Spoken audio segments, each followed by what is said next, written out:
যখন বাংলাদেশের মানুষ একটি ক্রাইসিস অতিক্রম করছে, আর আমরা জানি যে প্রতিটি ক্রাইসিসেই মানুষ জিয়াকে খুঁজে।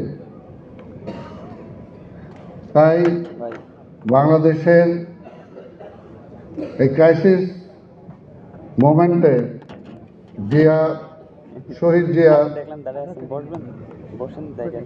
প্রতিটা মুভমেন্টকে ফেস করার জন্য তিনি জানেন এবং জেনে শুনেই তিনি বিএনপি প্রতিষ্ঠা করেছিলেন যে বাংলাদেশে এই অবস্থাটা আসবে, আর এই অবস্থাটাকে ফেস করতে হলে একটি রাজনৈতিক দল দরকার।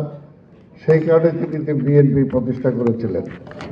তাই আজকে আমরা যারা বিএনপি করি, আমরা কতটুকু জিয়াকে জানি, কতটুকু জিয়াকে আমরা অন্তরে ধারণ করি বা আমাদের স্মৃতিতে ধারণ করি, সেটা হলো সবচেয়ে বড় প্রশ্ন। আমাদের বাংলাদেশে যে কোনো কিছুকেই যদি আমরা আলোচনা করতে যাই, বাংলাদেশ নিয়ে আলোচনা করতে যাই, তাহলে স্বাভাবিকভাবে বাংলাদেশ ও শহীদ জিয়ার সম্পর্ক এতটাই গভীর ও বিস্তৃত যে এই দুই সত্তাকে আলাদা করার চিন্তাই করা যায়। দুধের সাথে সাদা রঙের যে সম্পর্ক, শরীরের সাথে আত্মার যে সম্পর্ক, অনেকটা সেই রকম। এই জন্য বাংলাদেশের কথা এলেই সামনে চলে আসেন শহীদ জিয়া। আবার শহীদ জিয়ার প্রসঙ্গ এলেই অনিবার্য হয়ে ওঠে বাংলাদেশ, বাংলাদেশের অস্তিত্ব, ইতিহাস ও অবিভাজ্য অবিচ্ছেদ্য বন্ধনে আবদ্ধ এই দুই সত্তা যেন পরস্পরের পরিপূরক।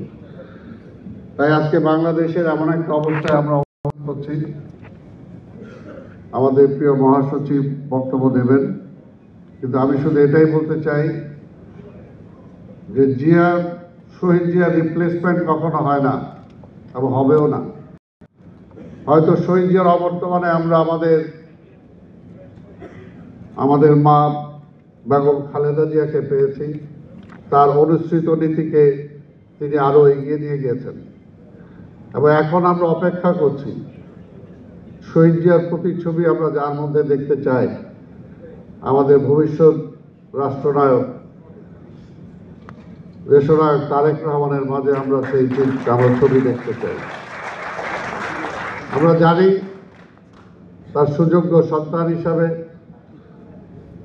আমরা আশা করি, দেশবাসী আশা করি যে বাংলাদেশের প্রতিটা ক্রাইসিসে যেমনি শহীদ জিয়া আমাদের সামনে ছিল, এখনো আছে। শহীদ জিয়া অম্লান, শহীদ জিয়া মরে নাই। বাংলাদেশ যতদিন থাকবে ততদিন শহীদ জিয়া থাকবে। আর শহীদ জিয়াকে যদি আমরা ধারণ করতে পারি, শহীদ জিয়ার অনুসৃত নীতি যদি আমরা ফলো করতে পারি, তাহলে বাংলাদেশটাকে এগিয়ে নিয়ে যাওয়া সম্ভব হবে।